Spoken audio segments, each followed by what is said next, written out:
यह एक बहुत अच्छा प्रॉब्लम है, रियल लाइफ प्रॉब्लम है गीजर का। और इस प्रॉब्लम को हम सॉल्व करते हैं।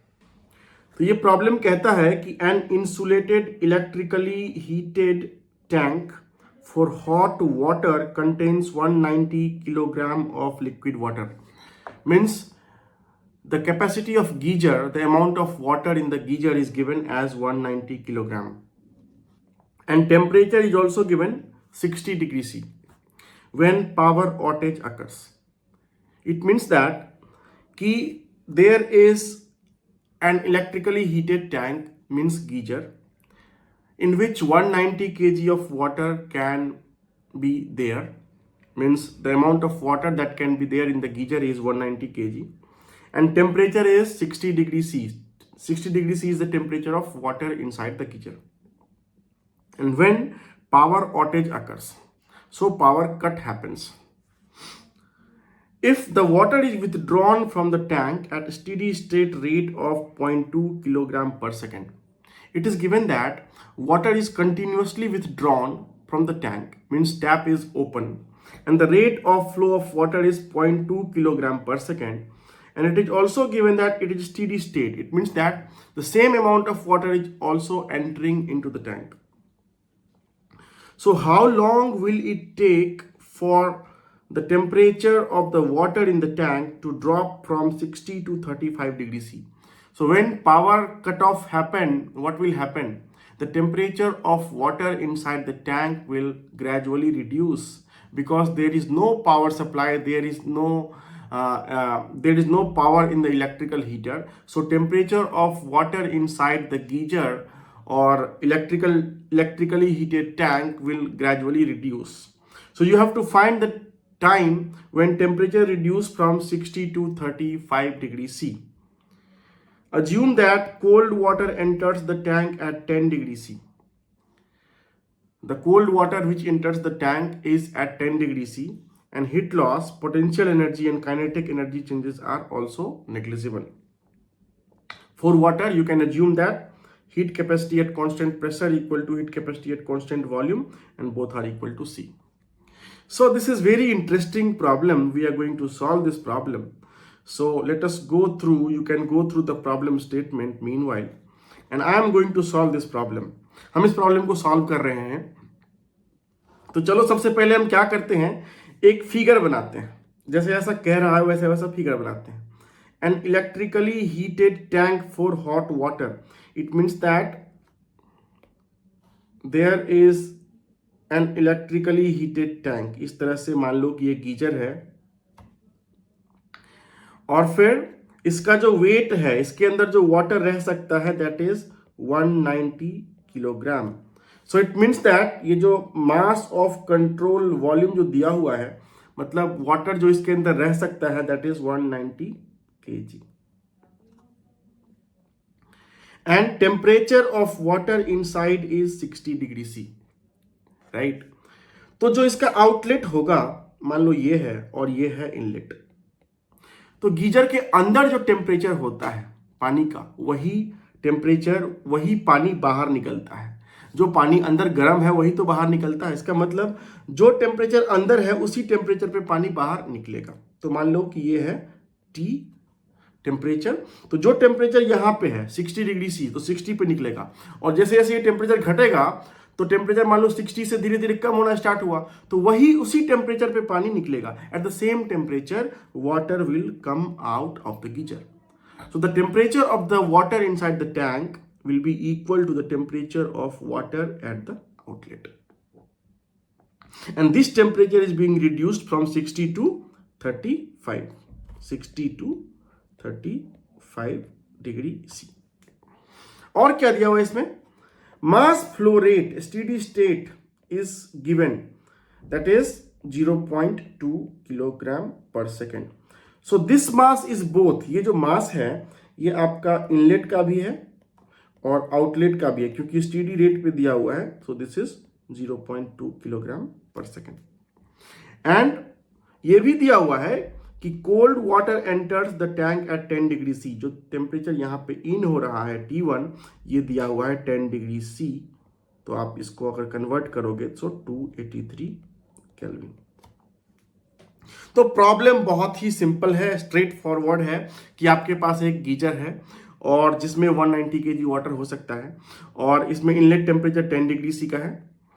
और इसके बाद क्या होता है कि जब गीजर ऑन होता है तो टेम्परेचर 60 डिग्री सी होता है और सडनली पावर कट आता है, तो क्या होगा कि टेम्परेचर जो है वाटर का घटना स्टार्ट होगा, क्योंकि आप जो है कंटिन्यूअसली विथड्रॉ कर रहे हैं, वाटर टैप खुला हुआ है, तो धीरे धीरे इसका टेम्परेचर कम होना स्टार्ट होगा। तो 60 से टेम्परेचर जो है धीरे धीरे 35 होता है। तो आपको टेम्परेचर निकालना है, टाइम निकालना है जब ये टेम्परेचर 60 से 35 हो जाए। तो चलो इसको सॉल्व करते हैं। तो सबसे पहले हम क्या करेंगे, सबसे पहले हम लिखेंगे mass balance equation. Mass balance, तो मास बैलेंस क्या है, D M C V by D T plus delta M of F S equal to 0। और ये दिया हुआ है कि स्टेडी स्टेट पे है, मतलब जो आउटलेट का फ्लो है M2 डैश और M1 डैश दोनों बराबर है। इसका मतलब क्या हुआ कि डेल्टा एम एफ एस जो है वो 0 हो गया, क्योंकि delta M F S means M2 dash minus M1 dash. So you can write that D M C V by D T equal to 0। ये हो गया आपका इक्वेशन नंबर 1। अब आप लिखो एनर्जी बैलेंस। तो स्पेस कम है तो चलो यहीं लिख देता हूं, energy balance. Late us write down the energy balance. So energy balance, we all know that D of M U of control volume by dt plus delta M dot H plus U square by 2 plus G Z, ये सब किसका है, ये सब है flowing stream का, equal to plus minus Q dot plus minus W S H dot. तो अगर आप इसमें देखोगे तो इसमें दिया हुआ है कि heat loss, potential energy and kinetic energy changes are negligible. तो इसका मतलब यह है कि heat loss negligible means Q dash dot 0, potential energy means G Z equal to 0, kinetic energy का मतलब ये 0। और इसमें कोई सैफ्ट वर्क नहीं होता है क्योंकि गीजर में कोई सैफ्ट नहीं लगा, इसका मतलब ये भी 0। तो अब बच क्या गया तुम्हारा, आपका जो बच गया that is D by D T of M U of control volume plus M dot H2 minus H1। मैंने यहां पे एम डॉट क्यों लिखा, क्योंकि यहां पे M2 dot equal to M1 dot है, क्योंकि दोनों का फ्लो रेट जो है वो बराबर है, इसीलिए मैंने दोनों के बदले M डॉट लिख दिया है। और ये हो गया आपका H2 माइनस H1, क्योंकि यहाँ पे डेल्टा लगा हुआ है, और ये हो गया इक्वल टू 0। अब आप इसको सिंप्लीफाई कीजिए, तो ये क्या है, this is differentiation of two term, so you can keep M C V first constant and then you can write D U C V by D T. पहले को छोड़ दो और दूसरे को डिफरेंशिएट करो, फिर दूसरे को छोड़ दो और पहले को डिफरेंशिएट करो। तो ये हो गया फर्स्ट टर्म के बदले ये दोनों, और फिर आपका बच गया m dot H2 minus H1 equal to 0। अब अगर आप इक्वेशन 1 में देखें तो इक्वेशन 1 क्या है, D M C V by D T equal to 0। इसका मतलब कि ये जो टर्म है आपका, ये जो टर्म है वो 0 के बराबर है।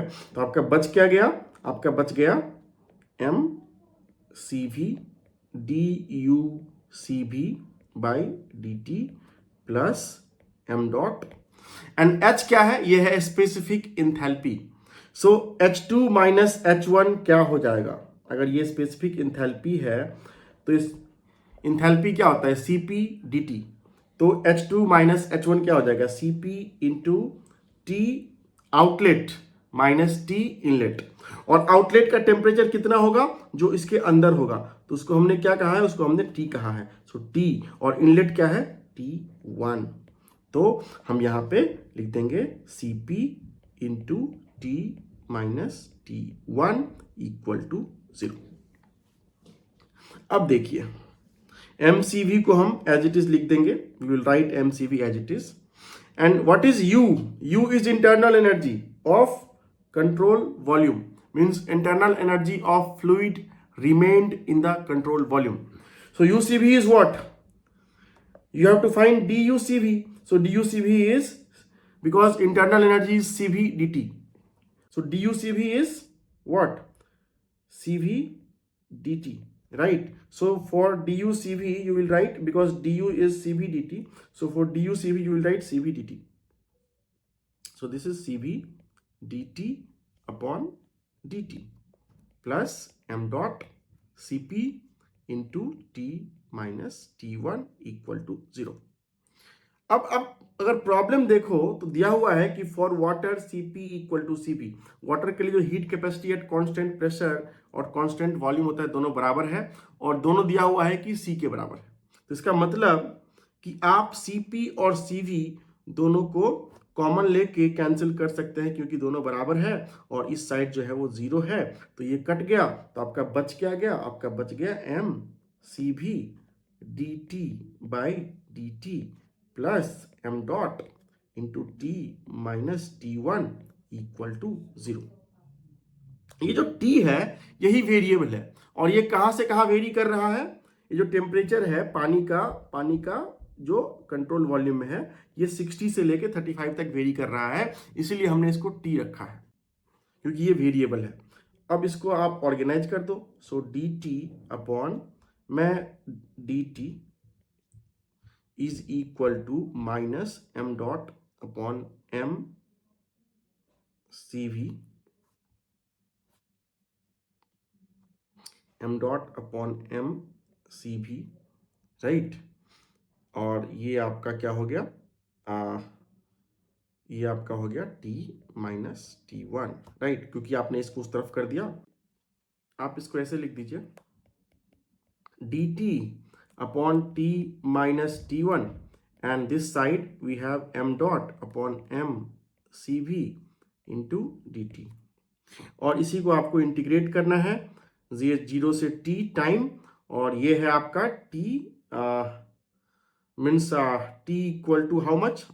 Lower 60 degree C to T equal to how much? 35 degree C. तो अगर आप इसको 60 degree C is how much kelvin? 333 kelvin, and this is how much? 208 kelvin. तो अब इसको इंटीग्रेट करोगे आप, तो ये हो जाएगा ln T minus T1 333 to 308, and this side you will have minus m dot upon m CV और T, MCV into T. अब सारे वैल्यूज आप पुट कर दो. सो ln 308, and what is T1? T1 is inlet temperature, वो दिया हुआ है आपका 283 kelvin. So just value put कर दो. सो 283 अपॉन 333 माइनस 283, और ये हो जाएगा आपका m dot minus m dot क्या है? Mass flow rate. ये कितना वैल्यू है? ये दिया हुआ है 0.2 kilogram per second. So minus 0.2 and MCV is 190 into T. ये सारे वैल्यू पुट कर दो और आपका टाइम निकल जाएगा. टाइम आपका आएगा 658.5 सेकेंड और अबाउट 11 मिनट. तो 11 मिनट के बाद, after 11 minute, the temperature of the water in the geyser will reduce from 60 to 35 degree C. ये कितना बढ़िया क्वेश्चन था, राइट. ये एक रियल लाइफ प्रॉब्लम था जिसमें गीजर का टेम्परेचर धीरे धीरे, पावर कट होने के बाद धीरे धीरे उसका पानी का टेम्परेचर घटने लगता है, और हमें टाइम निकालना है जब टेम्परेचर जो है वो 60 से 35 हो जाए. तो चलो हम ये प्रॉब्लम सॉल्व करते हैं. ये प्रॉब्लम है, nitrogen flows at a steady state through a horizontal insulated pipe with inside diameter of 38 mm. सो एक हॉरिजॉन्टल पाइप है इस तरह से, और ये पाइप पूरी तरह से इंसुलेटेड है. तो मान लो कि ये है इंसुलेटेड पाइप इस तरह से, और इसके थ्रू जो है वो नाइट्रोजन फ्लो कर रहा है। और इसका जो डायमीटर है पाइप का वो दिया हुआ है 38.1 mm millimetre. And flow is steady rate, मतलब जितना इन हो रहा है उतना ही आउट हो रहा है। A pressure drop results from flow through a partly opened valve, मतलब इसमें एक वॉल्व भी लगा हुआ है। तो चलो एक वॉल्व बना देते हैं। एक वॉल्व है, इस तरह से मान लीजिए कि एक वॉल्व लगा हुआ है, यह है आपका वॉल्व। और अगर इस वॉल्व को पार्टली ओपन कर दें, थोड़ा सा खोल दें, क्रैक ओपन, तो क्या होगा, एक प्रेशर ड्रॉप होगा उस वाल्व के क्रॉस। तो मान लीजिए इस तरफ प्रेशर P1 है और इस तरफ प्रेशर P2 है। तो दिया हुआ है कि just upstream of the valve pressure is 690 kilo pascal. तो P1 दिया हुआ है आपका 690 kilo pascal. And temperature is 49 degree C. T1 भी दिया हुआ है, मतलब अप स्ट्रीम में, वाल्व के पहले, मतलब अप स्ट्रीम में जो टेम्परेचर है दैट इज 49 डिग्री सी। अगर आप इसको केल्विन में कन्वर्ट करोगे तो 273 प्लस 49, तो ये हो जाएगा आपका 322 kelvin. And the velocity, average velocity is 6.09 metre per second. So U1 भी दिया हुआ है 6.09 metre per second. If the pressure just downstream from the valve is 138 kilopascal, P2 भी दिया हुआ है, डाउनस्ट्रीम में प्रेशर दिया हुआ है 138 kilo pascal. What is temperature, आपको टेम्परेचर निकालना है कि डाउनस्ट्रीम में टेम्परेचर कितना है। और ये दिया हुआ है कि आप मान सकते हैं कि PV/T इक्वल टू कॉन्स्टेंट, मतलब ये आप यूज कर सकते हैं। और दूसरा दिया हुआ है कि CV जो है दैट इज 2.5 R नाइट्रोजन का, और CP जो है वो है 3.5 R, and R is given that 8.314 joule पर मोल केल्विन। तो प्रॉब्लम बहुत सिंपल है। एक हॉरिजॉन्टल पाइप है जिसका डायमीटर दिया हुआ है 38.1 mm, and this pipe is completely insulated, it means there is no heat loss। और नाइट्रोजन गैस फ्लो हो रहा है इस पाइप से, और इस पाइप में एक वॉल्व लगा हुआ है। वॉल्व जो है वो पार्टली ओपन है, मतलब थोड़ा सा खुला हुआ है। इसके अपस्ट्रीम में प्रेशर दिया हुआ है, टेम्परेचर दिया हुआ है और वेलोसिटी दिया हुआ है। और वॉल्व के डाउन स्ट्रीम में प्रेशर दिया हुआ है और आपको टेम्परेचर भी निकालना है। और क्या दिया हुआ है कि आप PV/T इक्वल टू कॉन्स्टेंट, मतलब आइडियल गैस लॉ लगा सकते हैं। और दिया हुआ है CV का वैल्यू, CP का वैल्यू और R का वैल्यू। तो क्या करोगे आप सबसे पहले इसमें, सिंपली आप सबसे पहले क्या करोगे, आप लगा दोगे मास बैलेंस। तो चलो मास बैलेंस लिखते हैं। इस प्रॉब्लम के लिए हम सबसे पहले लिखते हैं मास बैलेंस।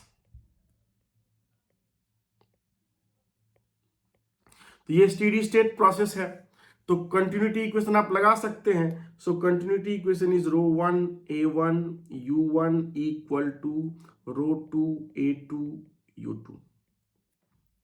लेकिन आप गैस की बात कर रहे हैं तो आप डेंसिटी के बदले क्या करोगे, स्पेसिफिक वॉल्यूम लिखोगे। So A1 U1 upon small V1 equal to A2 U2 upon small V2, जहां पे स्मॉल V1 और स्मॉल V2 क्या है, स्पेसिफिक वॉल्यूम।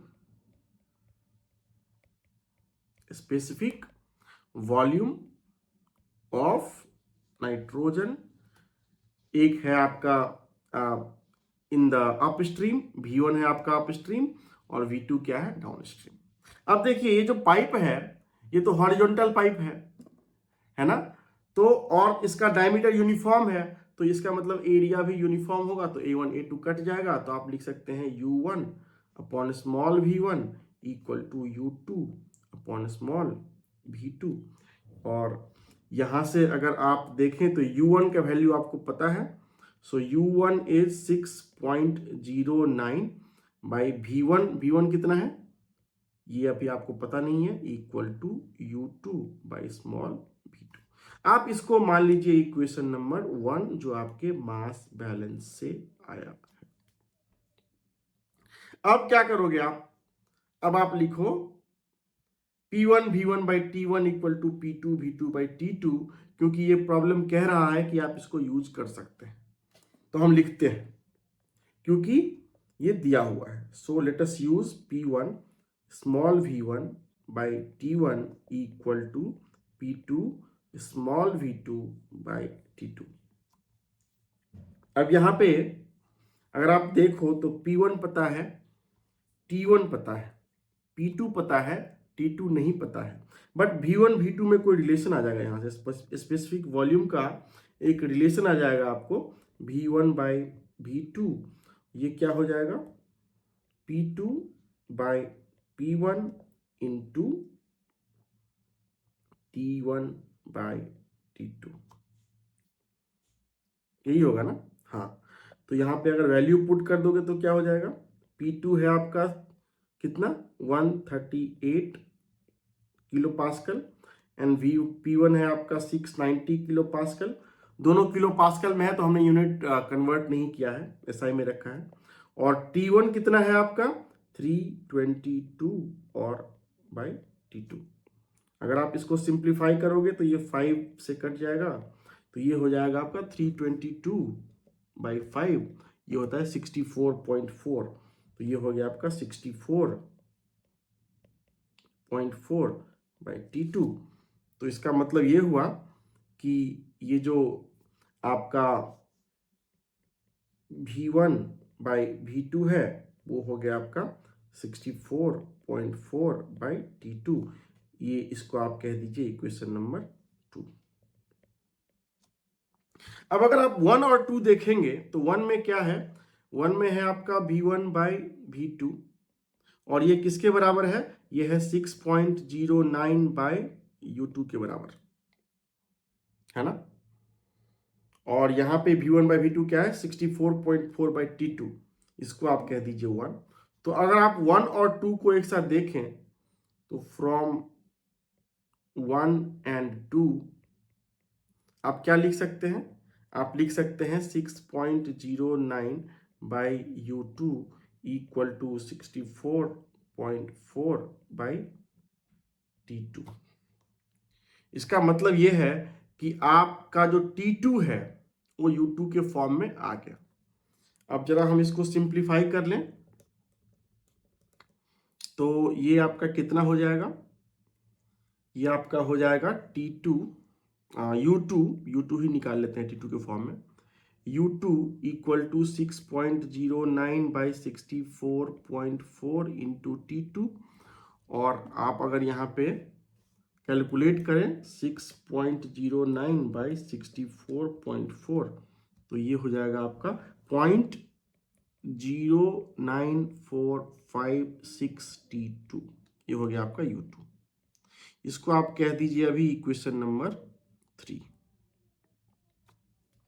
अभी तक मैंने एनर्जी बैलेंस नहीं लिखा है, तो अब मैं क्या करूंगा, एनर्जी बैलेंस लिखूंगा। अभी तक हमने क्या किया है कि जो जो दिया हुआ था उसको यूज किया हमने। अब लिखते हैं हम energy balance equation. So let us write energy balance equation for this system. Energy balance equation,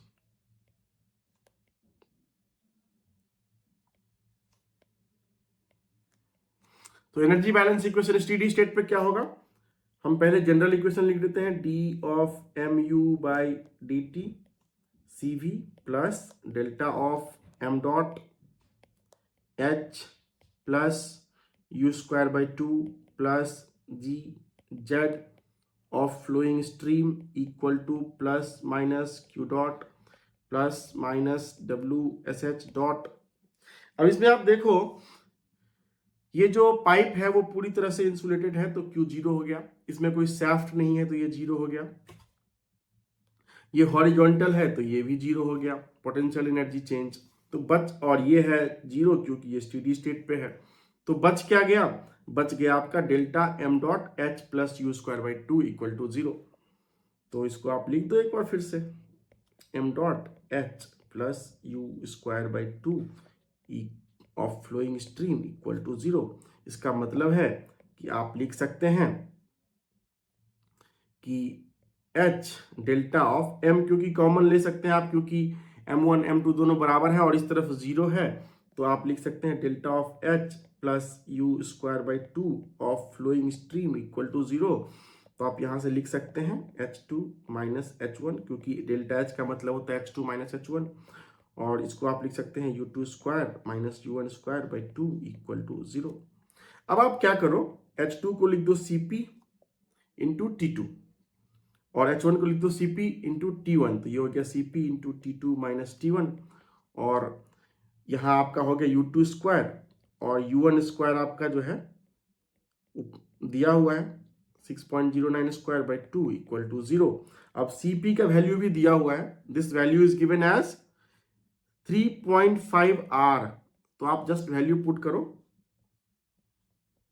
तो ये हो जाएगा 3.5 इंटू आर 8.314, और T2 अननोन है, T1 है आपका 322, U2 स्क्वायर, U2 हमने जो है वो T2 के फॉर्म में निकाला था अभी इक्वेशन नंबर 3 में, ये था आपका 0.9456 T2, ये वाला, तो हम यही लिखेंगे, तो ये है 0.9456 T2 और इसका पूरा स्क्वायर माइनस 6.09 का स्क्वायर बाई 2 इक्वल टू 0।